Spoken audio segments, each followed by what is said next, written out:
નમસ્કાર દર્શક મિત્રો, આપ નિહાળી રહ્યા છો સાઈ ગ્રુપ મીડિયા હાઉસ દ્વારા સંચાલિત ઝટપટ ન્યૂઝ। આજ રોજ ડૉક્ટર હિમાંગ જોશી કે જે અધ્યક્ષની જવાબદારી સાંભળ્યા પછીથી પ્રથમ વખત નવસારી જિલ્લામાં પધાર્યા હતા। એમનું કમલમ ખાતે સ્વાગત કરવામાં આવ્યું હતું અને કમલમ ખાતે ભારતીય જનતા પાર્ટીના જેટલા પણ પદાધિકારીઓ હોદ્દેદારો એમની સૌની ઉપસ્થિતિની અંદર હિમાંગ જોશીને આવકારવામાં આવ્યા હતા। હિમાંગ જોશી કે જે ભારતીય જનતા પાર્ટી ગુજરાત પ્રદેશના યુવા મોરચાના નવનિયુક્ત અધ્યક્ષ છે, સાથે જ સાંસદ છે, એ હિમાંગ જોશીને આજે આવકાર્યા હતા। આવકારવા બાદ એમનું સ્વાગત કરવામાં આવ્યું હતું।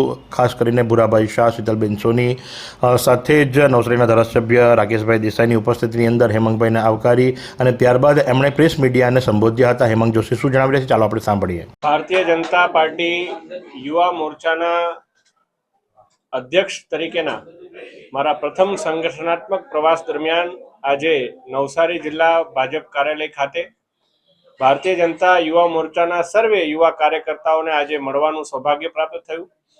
જે પ્રકારે પાર્ટીની સંસ્કૃતિ પ્રમાણે એક કાર્યકર્તા તરીકે તમામ યુવા કાર્યકર્તાઓએ મારું જે સ્વાગત કર્યું, સન્માન કર્યું, એ બદલ હું ભારતીય જનતા પાર્ટી યુવા મોરચા નવસારીના તમામ યુવા કાર્યકર્તાઓનો આભાર માનું છું। આ પ્રસંગે અમારા નવસારી ભારતીય જનતા પાર્ટી જિલ્લાના અધ્યક્ષશ્રી, અમારા ચૂંટાયેલા પ્રતિનિધિશ્રી અને તમામ પ્રદેશના પદાધિકારીશ્રીઓ પણ ઉપસ્થિત રહ્યા।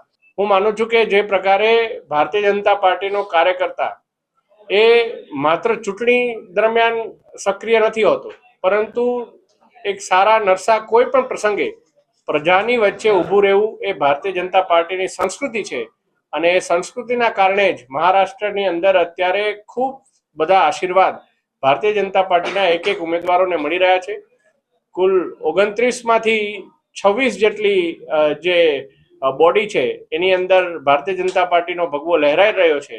એવા અત્યારે પ્રાથમિક ધોરણે જે સમાચાર અમને મળી રહ્યા છે, હું માનું છું કે આ ભારતીય જનતા પાર્ટીના એક કર્મઠ કાર્યકર્તાની મહેનત અને આદરણીય વડાપ્રધાન શ્રી નરેન્દ્રભાઈ મોદીજીની જે વિકાસની વિચારધારા છે એની સાથે જોડાય અને માનનીય ગૃહમંત્રી શ્રી અમિતભાઈ શાહજી અને ત્યાંના મુખ્યમંત્રી આદરણીય દેવેન્દ્ર ફડણવીસજીની મહેનત અને એનું આ પરિણામ। તો આ પ્રમાણે ભારતીય જનતા પાર્ટીના ગુજરાત પ્રદેશના યુવા મોરચાના નવનિયુક્ત અધ્યક્ષ અને સાંસદ ડૉક્ટર હિમાંગ જોશીએ પહેલીવાર નવસારી જિલ્લાની મુલાકાત લીધી હતી અને જે સંદર્ભે એમને આવકારી કમલમ ખાતે એક આયોજન કરવામાં આવ્યું હતું, જેની અંદર સૌ હોદ્દેદારો ઉપસ્થિત રહ્યા હતા। તો આ જ પ્રમાણે આવા અવનવા સમાચારો માટે આપ નિહાળતા રહો નવસારી લાઈવ અને ઝટપટ ન્યૂઝ। આ સુંદર સૃષ્ટિને નિહાળવા માટે હજારો લોકો પાસે દ્રષ્ટિ નથી અને એ ત્યારે જ શક્ય બને જ્યારે કોઈ ચક્ષુદાન કરે। તો તમારા સ્વજનો સાથે મળી એક સુનિશ્ચય લઈએ, ચક્ષુદાનને પરિવારની પરંપરા બનાવીએ। Visit Sant Punit Chakshu bank, Rotary eye institute Navsari. Call 7069006329।